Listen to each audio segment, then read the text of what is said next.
Hello guys, তো দেখো আজ আমি চলে যাচ্ছি একটু ব্যারাকপুরে। আর ব্যারাকপুর থেকে আমি আজকে ভাবলাম একটা জ্যাকেট কিনবো।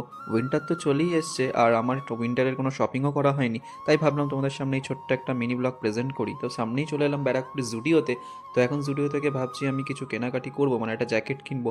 সত্যি বলতে জুডিওর কালেকশন আমার খুব একটা পছন্দ হলো না, কারণ এখানে দাম প্রচুর হাই ছিল আর সত্যি জিনিসপত্র খুব একটা ভালো ছিল না। তো সেখান থেকে আমি ভাবলাম বেরোনোটাই বেটার হবে। তো বেরিয়ে আমি ভাবলাম একটু সামনে কোনো একটা মলে যাব। তো সামনেই ছিল স্টাইল বাজার। তো ভাবছিলাম স্টাইল বাজার থেকে কিছু একটা কেনা যায় কিনা দেখি। তো দেখো আমি চলে এলাম এই যে স্টাইল বাজার। এই স্টাইল বাজার থেকেই ভাবছি এখন একটা জ্যাকেট কিনবো, আর এখানেই ঢুকে দেখি সত্যি জুডিওর থেকে অনেক ভালো কালেকশন। দাম হয়তো ওর থেকে আর একটু বেশি আছে, কিন্তু কালেকশন সত্যি এখানে আরও ভালো। অনেক সুন্দর সুন্দর কালেকশন। তো দেখো একটা জ্যাকেট আমি ট্রায়াল রুমে গিয়ে ট্রাইও করছি, তোমরা কমেন্টে জানিও তো এই জ্যাকেটটা আমাকে কেমন লাগছে। তো এই জ্যাকেটটা নেওয়ার পর আমি চলে এলাম হচ্ছে এখন ধোসা খেতে, কিন্তু আমি ওই জ্যাকেটটা নিইনি বন্ধুরা, আমি একটা অন্য জ্যাকেট নিয়েছি।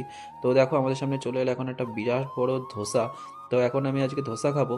তো ধোসা খেতে কারা কারা পছন্দ করো অবশ্যই কমেন্টে জানিও। আর দেখো এই সাম্বার আর এই বাদামের চাটনিটা দিয়ে খেতে তো জাস্ট অসাধারণ লাগে। আর এই বাদামের চাটনিটা আমি বারবার রিপিটও নিয়েছিলাম। আর দেখো আমি এখন এই সাম্বারটা টেস্ট করছি। সত্যি বন্ধুরা এই সাম্বারটাও দারুণ খেতে। তো এখন তারপর বেরিয়ে আমি একটা ওখানে বাটারস্কচ আইসক্রিম নিলাম। আর ভাবছি আইসক্রিমটা খেতে খেতে এখন আমি বাড়ি যাব। তো তোমরা মিনি ব্লগটা ভালো লাগলে অবশ্যই লাইক করো, আর বন্ধুদের মধ্যে প্রচুর প্রচুর শেয়ার করে দিও। আর কি জ্যাকেট কিনলাম জানতে হলে অবশ্যই নেক্সট ভিডিওটা